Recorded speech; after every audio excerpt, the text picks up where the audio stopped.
In fact, when I first implemented Sign In with Apple, it took me a lot longer than I expected because I just didn't feel like I had a whole lot of resources as to what to do with this information once you put it on the back end, how you handle it on the server side. And that's why I wrote the blog post. Have you, did you end up finding good information somewhere, or is it you just kind of stumbled your way through it, or Chat GPT, or? Yeah, I'm sure there was a combination of blog posts, Vapor documentation. Apple has a fairly decent website about Sign In with Apple with a REST API. And so there is documentation out there, but kind of collaborating all of it and getting it into one flow, it took me a while.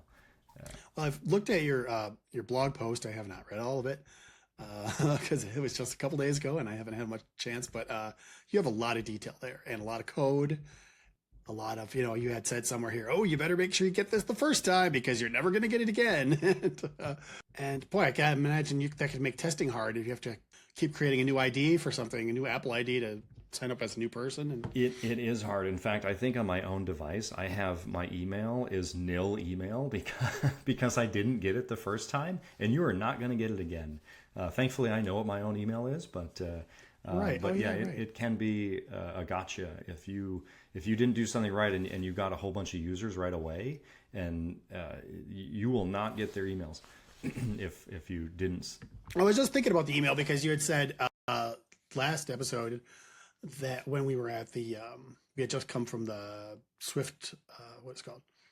Deep Dish Swift conference, and one of the speakers there had talked about collect those email addresses, send the people a message. I don't remember. Did we talk about that last time? I think we did. Yeah, kind of like doing like win back email campaigns. Yeah, I mean, and they just did, they just had he just demonstrated like, a little form that's like, hey, keep up to date on what's going on, put in your email. But in this case, if you're collecting it anyway, collecting those and sending a message, say, hey, we just released a new update, or,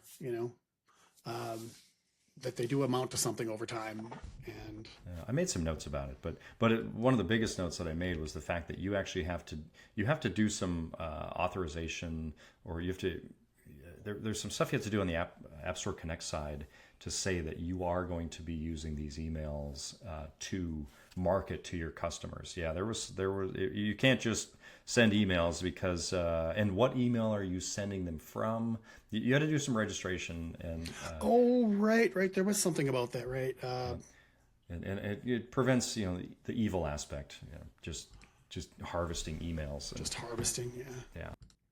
Well, that's great. I really recommend you go read through Dan's blog post. It is quite detailed, especially if this is something you're interested in doing. Even if you're not, I think you can learn something probably.